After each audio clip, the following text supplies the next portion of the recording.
Greetings and welcome on le HexaTrek, le Thru de France.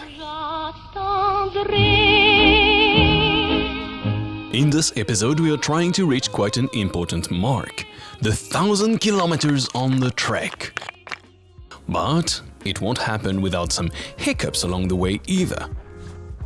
Some gorgeous and calming refuges making up for the dramatic landscapes of high mountains, and cheese, obviously. But first, let's meet the Refuge Keeper of one of the most famous refuges in the Alps, le Col de la Croix du Bonhomme, where I managed to sneak into the kitchen by dancing on the tune of Day-O by Harry Belafonte. And the kitchen is really where the magic happens. Local and biological food. It's very important for us. We bring the food on our back, or the back of Anne. The Zan. Oh, donkeys. Donkeys, sorry. Okay. So our back or donkeys back. We did one helicopter for now, but we try to do less possible. We make the bread here with local farine. Oh, the bread is homemade. Yeah, the bread is homemade. That's amazing. And what kind of dish? Croziflet, for example. Croziflet. Croziflet is like a tartiflette, but with crozet is pasta local. Cream and cheese, it's Beaufort, because we are in Beaufortin. And Beaufort, local Beaufort is made in the valley. Ham is local, so everything is local. The beer is local too. And really? And it's organic, and you can find it only in Refuge, because the brewer makes the beer selon la demande. Il fait le brassin en fonction de la demande. Oh, okay, so the beer is made on demand. Yes. If there is nobody asking, there is no beer. Yeah. After this relaxing stop, I decided to push until what was supposed to be an unguarded shelter on the map, but turning out to be the decaying ruins of an old mountain barn. I then rearranged some loose rocks that seemed to be the excuse for support of those rotting structural beams, laying my mattress on the local birds' toilets, and shut that inner voice telling me that the furious storm outside would give the final push that this tired structure was begging for, and I'd end up crushed in my sleep. I enjoyed a relatively quiet night and a pseudo-philosophical morning.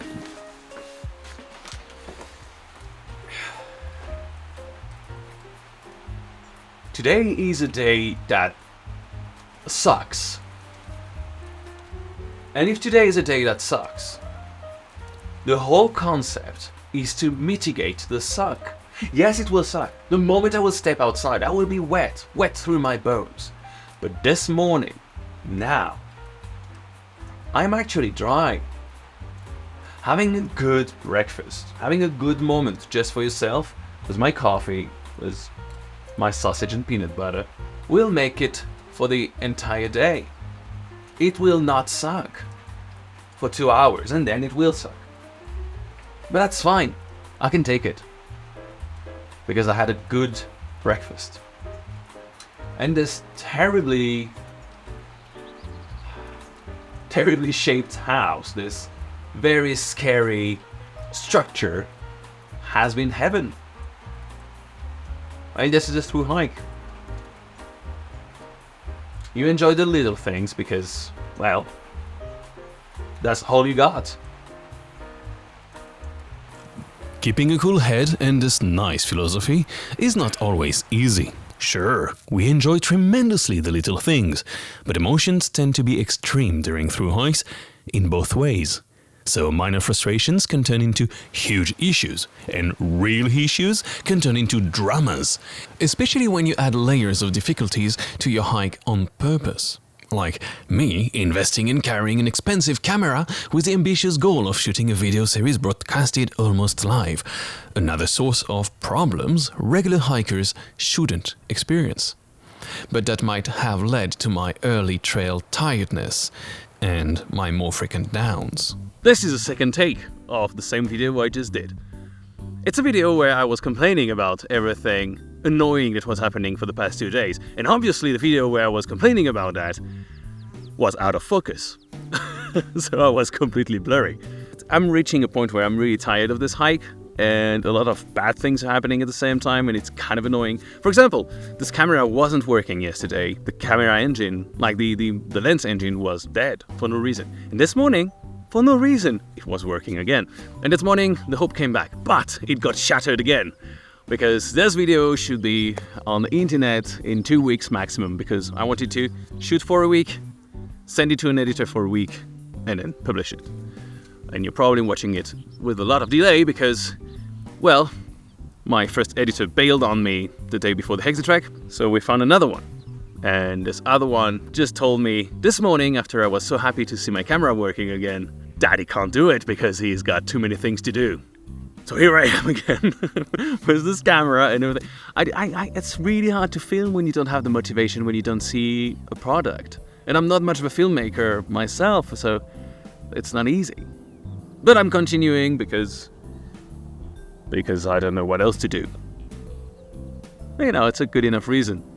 And I will try to keep my motivation, but then again, it's a through hike. Motivation comes and go. You have moments where everything goes your way and it's fantastic and you have the best of time.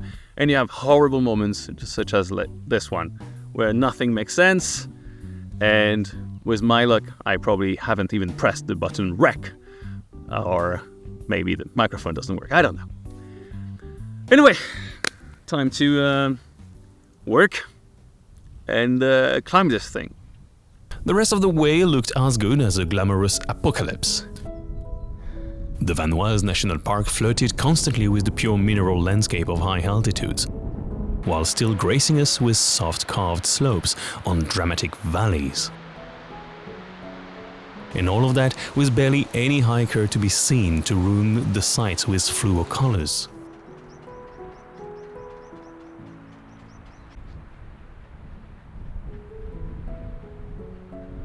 This protected area doesn't allow for bivouac, so it was essential to reach a refuge.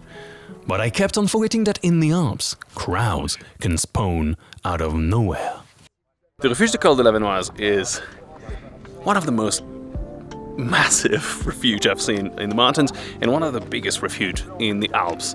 And I thought we could have a space here to sleep because it's 130 stays.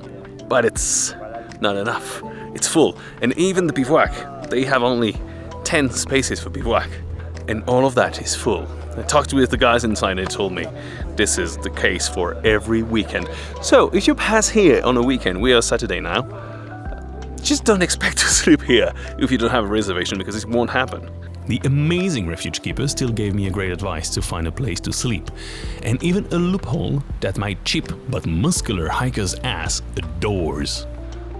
This behind me is my tent, and this is the Parc National de la Vanoise, and this refuge will charge you €6 to put your tent, like all the refuges in the Vanoise, because camping is forbidden. But technically here, the Parc National de la Vanoise stops, so you can pitch your tent pretty much anywhere without paying them, and still can go for a beer at night or a coffee in the morning.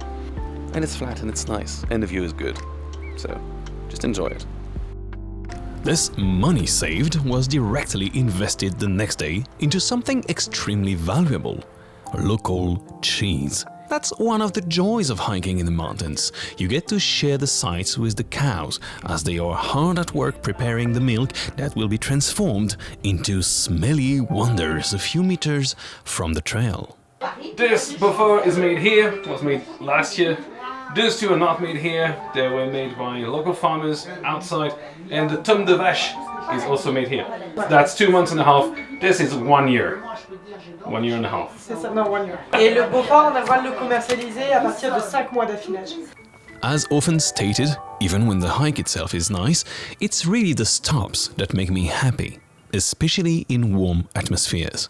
And the Alps are full of those beautiful refuges, like Pic-les-Polsés, that feels like a little serene spaceship landed there, surrounded by a harsh environment, but delivering an instant cozy feeling, only enhanced with a hot cocoa in your hand. I really love the ambience of the main room when it's filled with exhausted but enthusiastic hikers.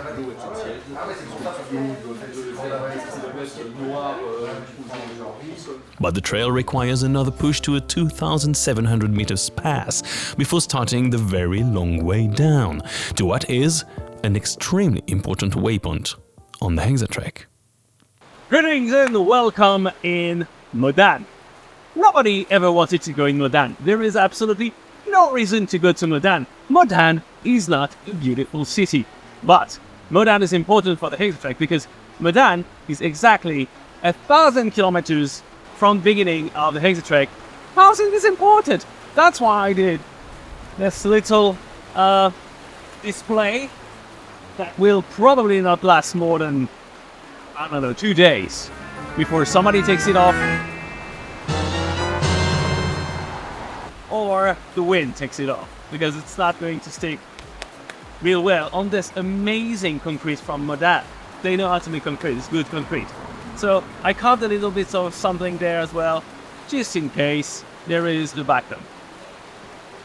I'm now going to take 2 days off. I'm really looking forward to it because, to be fair, I was kind of tired.